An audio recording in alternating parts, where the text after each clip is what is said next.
his opening statement. Thank you very much, Mr. Chairman. And I suppose that court packing, like justice itself, lies in the eye of the beholder. But there are many different kinds of court packing. Here's one. When Justice Scalia died in February of 2016, when Barack Obama was president, Senator Mitch McConnell announced 10 and a half months before the presidential election that the Senate would not be considering any replacement. The Judiciary Committee would not have any hearing, there'd be no vote in committee, and there'd be no vote on the floor. When people asked why, that makes no sense to hold the Supreme Court seat open, to hold that vacancy open for nearly a year, he said it was too close to the next presidential election and the people should decide. Of course, the people had decided in electing Barack Obama to one of those genuine, bona fide 4-year terms in office, like every other president. Well, we've got a controlled experiment about what would happen, because that was held open. Merrick Garland was nominated by Barack Obama and was left twisting in the wind for nearly 11 months after the death of Justice Scalia. Then, Trump, when he got in, was able to nominate Neil Gorsuch to the seat in his first week in office, and that seat was open for 422 days. And Mitch McConnell bragged about it, calling it the most consequential decision of his entire public career. And of course, it cemented the rapid movement of the Supreme Court to the right to incarnate the MAGA agenda on the Supreme Court. Well, look, here's what happened when Ruth Bader Ginsburg died. Now, she died on September 18th, 2020. So close to the next election, which was less than 2 months away, that early voting had started in a lot of the states. So it wasn't even 2 months away. And then the Democrats asked Mitch McConnell, some reporters asked Mitch McConnell, well, of course, you're not going to have hearings or a vote or anything in the next few weeks, are you? And he laughed it off. He laughed off the suggestion that they would maintain the same rule that they had used to block Merrick Garland and President Obama from having a seat. And then they rammed through the nomination of Amy Coney Barrett within 2 months, consolidating the right-wing anti-choice, anti-environmental regulation, anti-labor, anti-voting rights, anti-democracy majority on the Supreme Court. Had the original McConnell rule been applied, or even a reasonable approach taken with just a few weeks before the election, that Supreme Court seat would have been filled by President Biden, not by Donald Trump. Biden won that election, by the way, by more than 7 million votes. If you're interested in what the people want, 306 to 232 in the Electoral College. I know some people came down to overthrow the election, attack our police officers in order to accomplish a political coup to deny that, but that's what happened. So, right there, we've got 2 seats officially stolen by Mitch McConnell and the Republican Senate, giving them a 6-3 mega court with a majority of the court now made up of nominees of presidents who lost the popular vote. Lost the popular vote. Roberts and Alito, Gorsuch, Kavanaugh, and Amy Coney Barrett, all nominated to the court by by presidents who lost the popular vote. Now, if you don't believe that this Supreme Court has conceived and achieved a remarkable transformation in constitutional jurisprudence, ethics, and behavior on everything from abortion to voting rights to political corruption cases, then you don't have to believe me, or you don't have to believe your own eyes. Just listen to Donald Trump, who openly says it's really okay for them to be loyal to the person that appointed them to almost the highest position in the land, a justice of the U.S. Supreme Court. He berates and vilifies justices and judges up and down the federal system who disagree with him or who he feels have been insufficiently robotic in their loyalty to the MAGA agenda.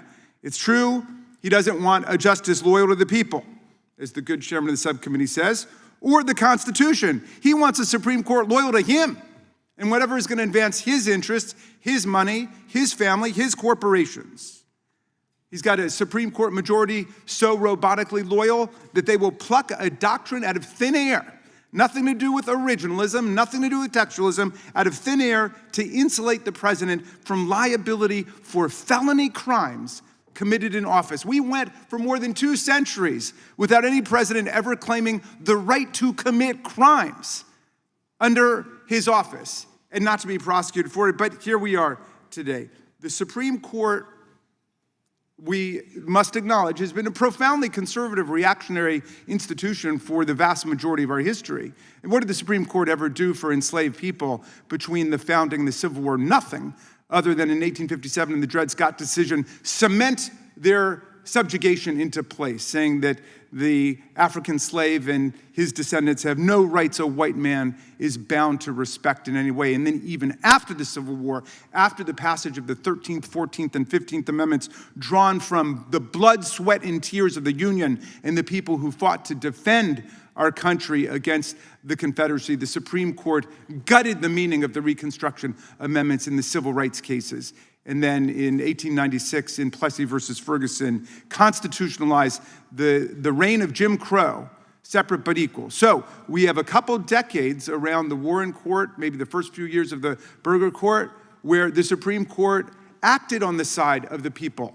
Brown versus Board of Education, striking down American apartheid, the white primary line of cases, Terry versus Ohio, Roe versus Wade. But it didn't last long before it all sank away with the Rehnquist Court and the Roberts Court, and now they've returned to the historic baseline of political white supremacy. They wiped out our Voting Rights Act, first in Shelby County versus Holder in 2013, and a couple months ago in the Calais decision. And we are about to see, they're not going to be able to accomplish it all in 2026, but by 2028, we will probably see all white congressional delegations from the Deep South, wherever the Republicans control the state legislatures. Okay, that is court packing. That's political packing by a packed Supreme Court. The court today has a legitimacy crisis, not just because of the way it's been composed and stacked and packed and gerrymandered and divided by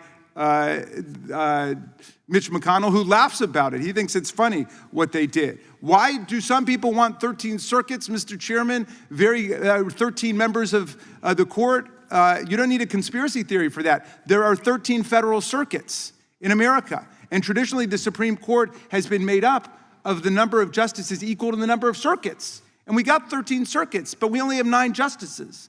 So that means that under the best of circumstances, 4 entire federal regions, 4 federal circuits will be left out completely. And it's much worse than that today because we've got 5 justices from New York City alone, 1 for each borough. But you're telling a majority of the people who live in a majority of the states that they can't find anybody qualified to serve on the Supreme Court. So that's the answer to that particular question. But we've got a complete structural, ethical, jurisprudential crisis in the Supreme Court, whose name is in the gutter because of these terrible decisions that they keep issuing, like the overthrow of Roe versus Wade, Planned Parenthood versus Casey, the complete construction out of thin air of immunity of presidents to commit felony crimes while in office, and so on.